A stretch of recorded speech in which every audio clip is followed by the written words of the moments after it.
This episode of Between the Lines with FGI is sponsored by the Facility Guidelines Institute, the keystone to healthcare planning, design, and construction. We weren't born and raised in a double-loaded corridor. Even an apartment has a house layout. But if you're sharing a room with one other person and all you have is a bathroom and a curtain, that's an acute care setting made to be where someone ends up living. Welcome to Between the Lines with FGI, a podcast brought to you by the Facility Guidelines Institute. In this podcast series, we invite you to listen in on casual conversations related to health and residential care, design, and construction. Coming to you from Washington State, where in 1965, pickleball was invented. You play pickleball, John? No, but I used to live down the street from where it was invented. Another fun fact is pickleball is not named after a fermented vegetable. It's actually named after the family dog. Oh, here, Pickle. Anyway, along with Pickle, we've got FGI's very own John Williams, Vice President of Content and Outreach and Chair of the 2026 Health Guidelines Revision Committee. And coming to you live and in person from St. Louis, Missouri, which instead of being named for a dog was actually named for King Louis IX. That's King Louis IX of France. Bonjour. Is Bridget McDougall, Associate Editor with FGI. And we are here because we love the conversations around healthcare, built environments, and all things related that we do to make those spaces safe. Today, we are going to be joined by Jane Rohde, who is known as the mother of the Residential Guidelines document. Jane was the tri-chair for the Residential Document Group till 2022 and participated in the creation, if not the birthing, of the Residential Document. Jane is principal and founder of JSR Associates, and she has over 30 years of senior living, healthcare, and sustainability consulting and design experience. And such a key figure in the FGI world. She received the Pioneer Award from FGI in 2020 for all of her efforts in being a visionary and leading us into this residential space. It's such an honor to have her here with us today. Ready to go between the lines of the Residential Document, Bridget? I'm ready. I think you're ready. Pickle the dog is ready. King Louie's ready. Let's do it. Welcome to you, Jane Rohde. Thanks for joining us today. Thanks for having me. So much like its hospital and outpatient document siblings, the residential document is separated by chapters addressing specific requirements for particular facilities. To help folks get a big picture view here, I'm going to name each facility type that's in this document, and I'm hoping you can say a sentence or two that can briefly explain what each facility is, kind of where we would see this facility and what patient population it serves. So nursing homes. Nursing homes would be your long-term care. Sometimes we also see rehab as part of that because nursing homes are usually licensed for both.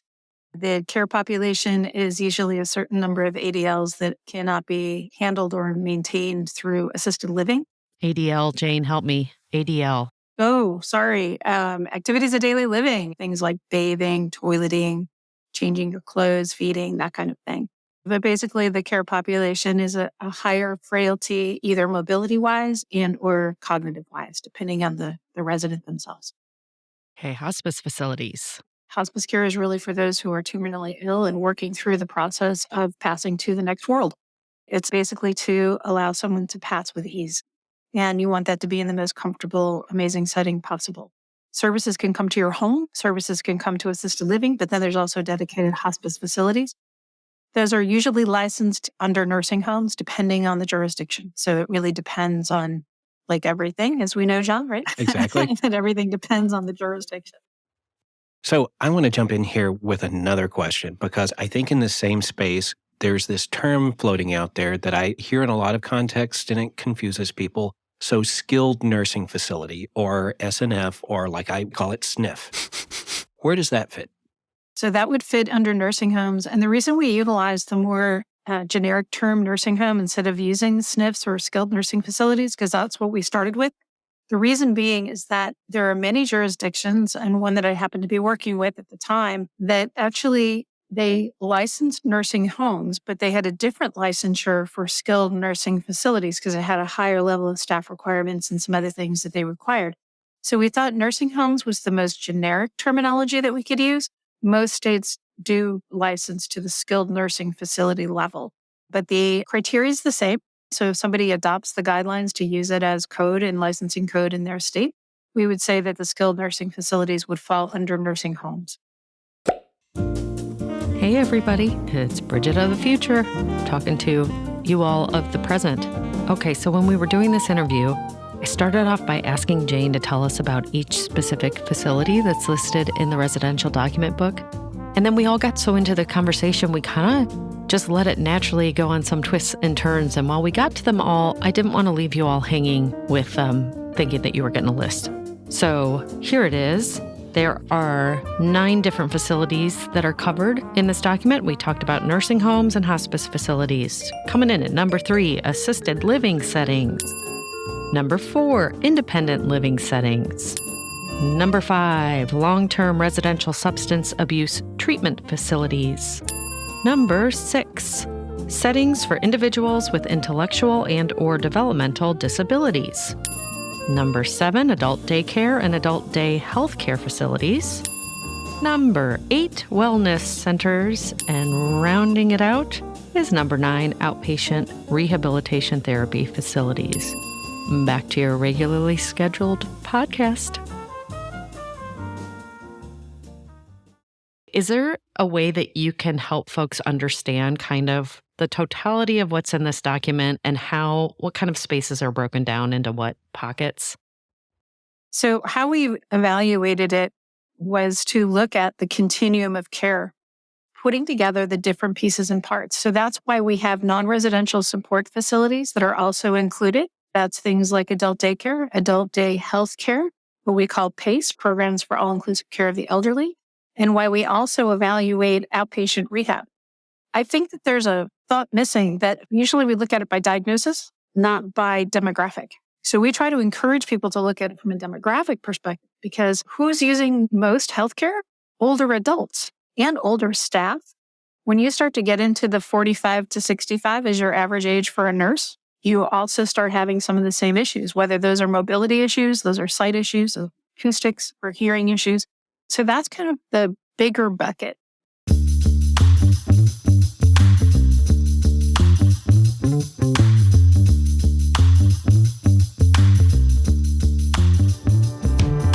Then we tried to figure out, okay, so how does that bucket get divided?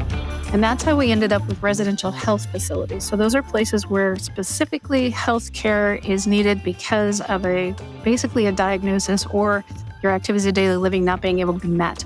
So that has more of a clinical focus, and nursing homes and hospice both have those. They're just at the opposite extremes.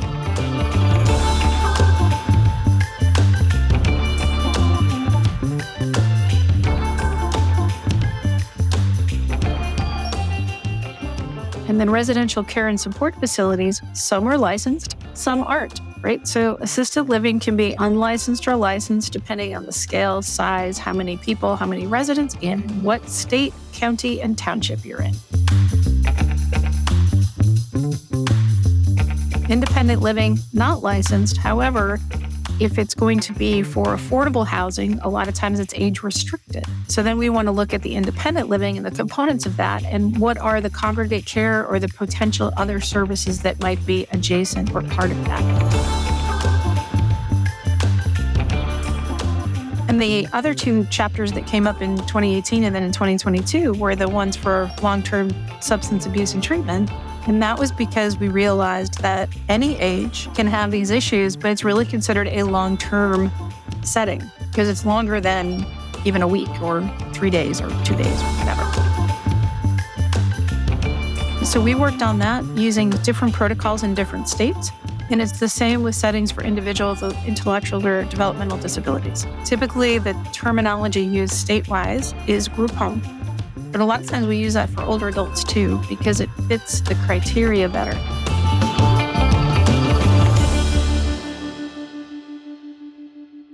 You're trying to push and pull between zoning and licensing and the building code. This is probably the only group where we actually use the single family IRC, International Residential Code, versus the IBC, International Building Code, which is more commercially based. And then the non-resident support facilities, looking at how do you help people who are in those vulnerable situations? That's a really good way of describing it. So if I can try to put it in different words, it's like you're asking us to focus on community and really try to understand who are the people in that community. And you've given us almost an a la carte approach to say, here are all the different types of communities that exist, and understanding that many of them can be on one particular campus. So you might have a skilled nursing facility along with a assisted living type community, along with an independent community.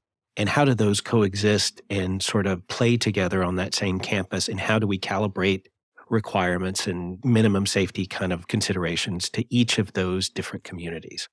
That's right. And we always think of it as a community. And if you talk to some of my more advocacy-based folks, if you see the word facility and older adults or vulnerable populations, they call it the F word. Oh, That's dear. good to know. Why? Because a facility has a clinical connotation. Hmm. And so, these are places where people live, and nursing homes were never designed for someone to live for 10 or 15 years in a nursing home bed in 80 square feet, right? Nobody was ever intended for that. It was really meant to be an extension of the acute care setting where someone went for a short period of time and then generally passed away. Like, it gave them a transitional place or a step down. And what has happened over time is that didn't work anymore. So people who couldn't afford assisted living, when the assisted living market came in, just as context, when that became something that was viable, it was really meant to just assist people who were living independently a little bit. That was really why it started. Then assisted living became a business, and then assisted living became a facility, and then it became licensed. And so when that happened, it meant that people who had means could stay in assisted living longer. People who had no means ended up in a nursing home. It also changed the modeling of how you reimburse a nursing home. You used to have private pay, you used to have your Medicare public pay, and then you used it for rehab, and then you had Medicaid. So it was a balance, kind of a rob Peter to pay Paul, but you could balance it out to give the higher level of care for everybody. That no longer exists. Nursing homes right now are struggling, and they're struggling desperately. And COVID didn't help that. The pandemic didn't help that. Yeah.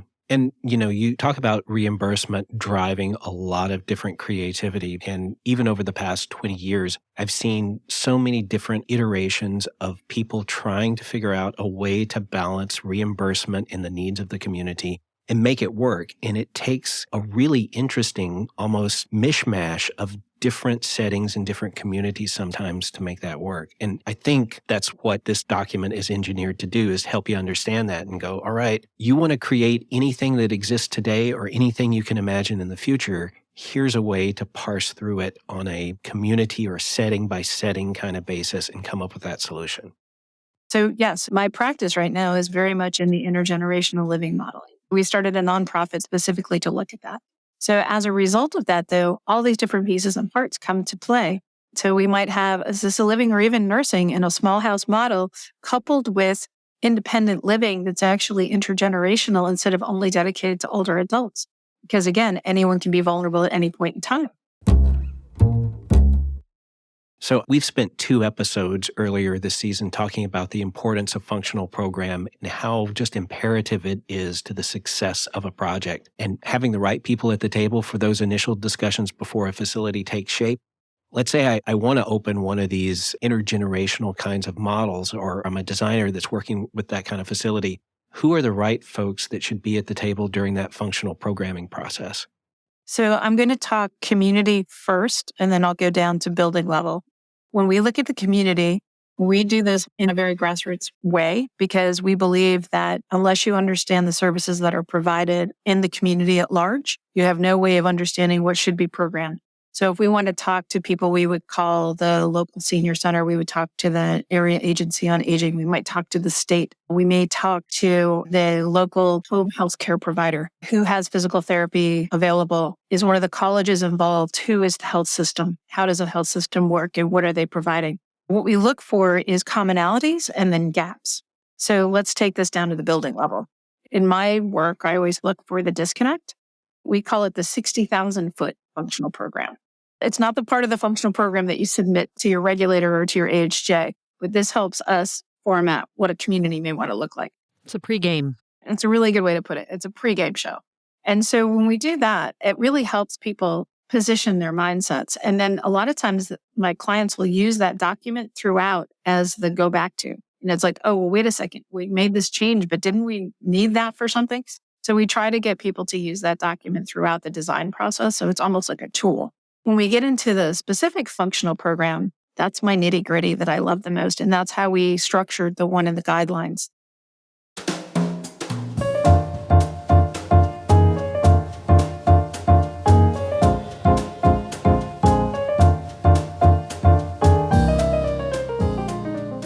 That's why we do the who, what, where, when, and how throughout. And that is to understand every operational flow that comes in and out of the building. So if I have food delivery, where is it being delivered? I don't want it at my front door, particularly if I'm doing a smaller model. I want it to come into the side kitchen door, or I want it to come into the back door where my loading dock is. So am I going to do a loading dock? Am I going to do personal laundry for my residents because that makes them feel more like at home and family members can participate? Or am I going to send all that out and have it, the accidental Mr. Jones gets Miss Smith's bra? So, trying to make sure that the clothing is going back to where it's supposed to go. Unless Mr. Jones likes to wear a bra, in which case, go for it, Mr. Jones. But get your own. Get your own.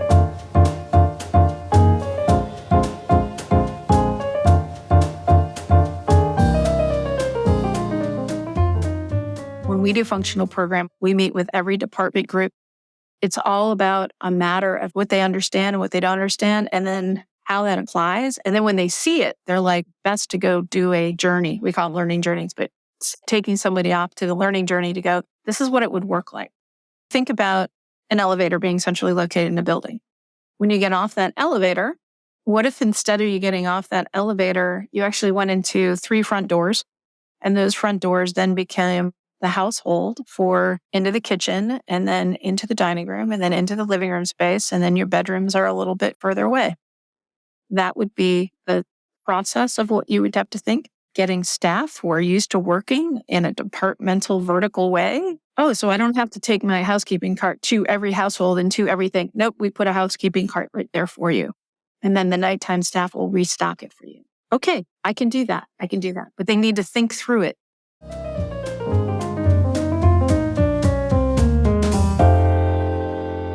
It's funny because if you were to ask me to draw a nursing home, I'm sure I would draw those long double-loaded corridors, and I can just still picture my sweet little grandma in her wheelchair with her little sock feet just pedaling herself all the way down the hall, And I wonder if this document isn't in some way helping and assisting with that shift, that understanding. We're all going to be there one day, if we're lucky, needing some sort of care and living space. And I would want to live in a space that looks like a home and reminds me of a home and has that type of design. I would. Yeah, absolutely. And I'm beginning to see the way that the document is structured now supports that concept, because we've got this a la carte sort of menu of settings, and we've got the functional program that helps us understand that. Also in part 1, we've got a series of safety risk assessments. And that's really helping us understand individual risk. But there are some that are pretty unique to the residential document. And the first one I'm thinking about is this residential mobility and transfer risk assessment. Can you talk about that just a little bit and describe what it is and maybe the harm of not doing one? The resident mobility and transfer risk assessment is really evaluating your care population. Like, who are you caring for, and what does that look like if you're aging over time? The other piece is the study that John Sanborn did at Georgia Tech, and Maggie Calkins worked on that extensively as well, amongst other people who've worked on the guidelines over time.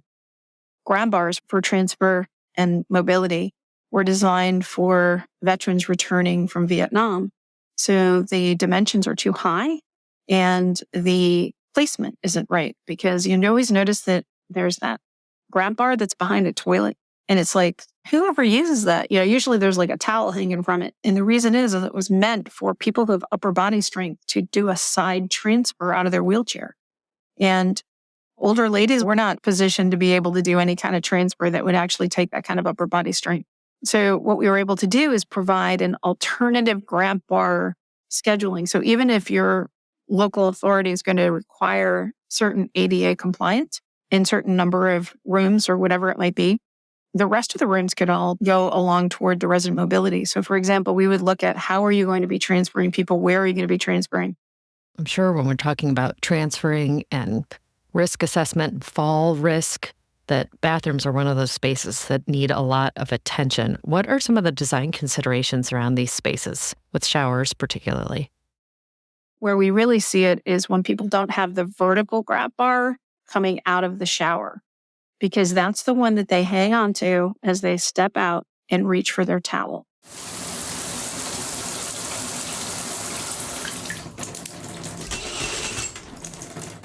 Right? And so if you put a hook there, then they're reaching for the hook or they're reaching for the towel, and then they use the towel as the grab bar and then they go down. So it's like a fall process. So the reason that's important is that it really tells you about the care population, how much mobility issues you have, and it forces people to actually look at it. Another aspect of the safety risk assessment in this document is the resident dementia and behavioral mental health risk assessment. Can you talk about what that particular assessment is? So this was a little bit different because, we have all these mental health issues, we have all these different things in the healthcare market at large. So when we look at resident dementia and evaluating it, we did it as an overlay. The idea of the overlay is that you can have dementia and be in any setting, right? Independent living, for example. So if you have two spouses living in one apartment and one has dementia and the other does not, what are some of the features or factors that you may want to consider? So do you have elopement risk? Do you have things that happen in terms of getting lost in queuing? Those are things that help people stay independent longer. So those are different pieces and parts that you want to look at. There's all these different kinds of dementia as well. There's certain things we could do in the physical environment that helps them. And so that's why we did it as an overlay so that it can be referenced back no matter what the setting. So that was the goal behind that, which I think is a good way to do it. Absolutely. A full menu of options and those overlays that help you look at different populations within each of those options. And the smaller the environment, the better it is for folks with dementia, is what we found.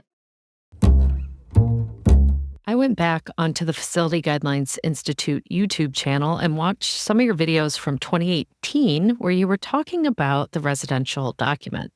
I really did my homework right. I went deep. But you were saying that, the number of people that build these spaces that don't have any experience building these spaces is higher than we'd expect. Like we'd be shocked, basically. What are some of the common errors that people would make building these facilities because they don't know any better?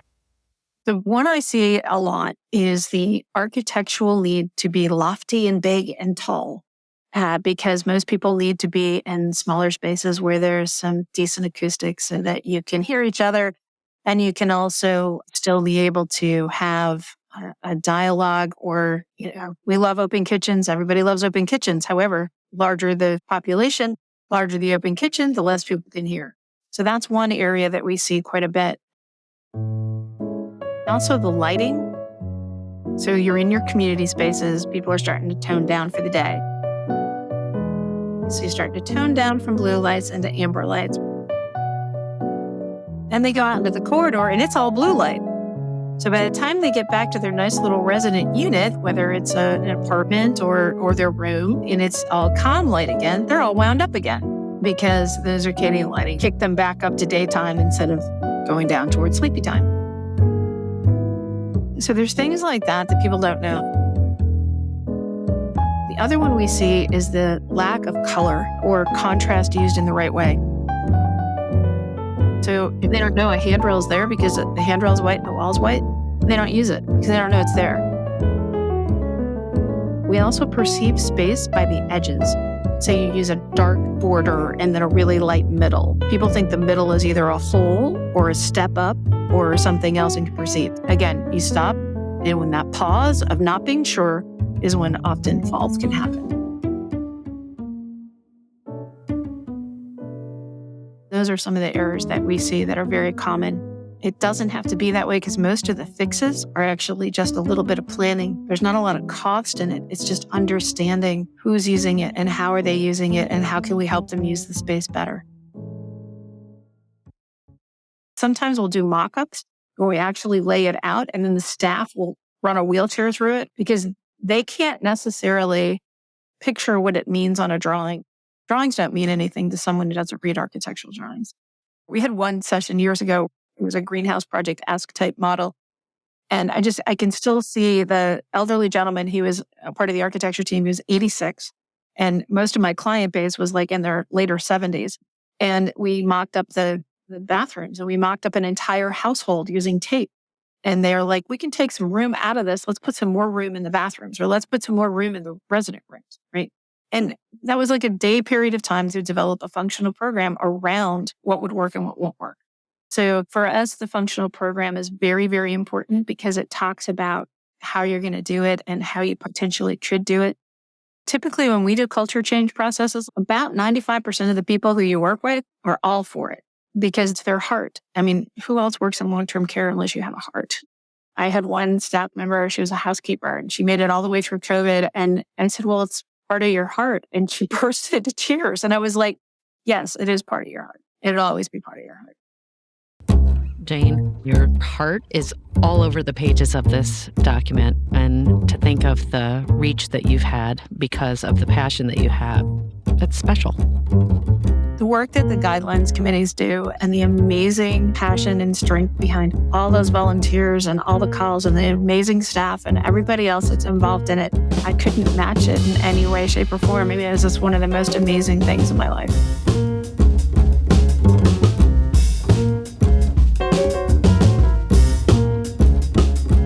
Thanks for joining us. Today's episode wraps up Season 1 of Between the Lines with FGI.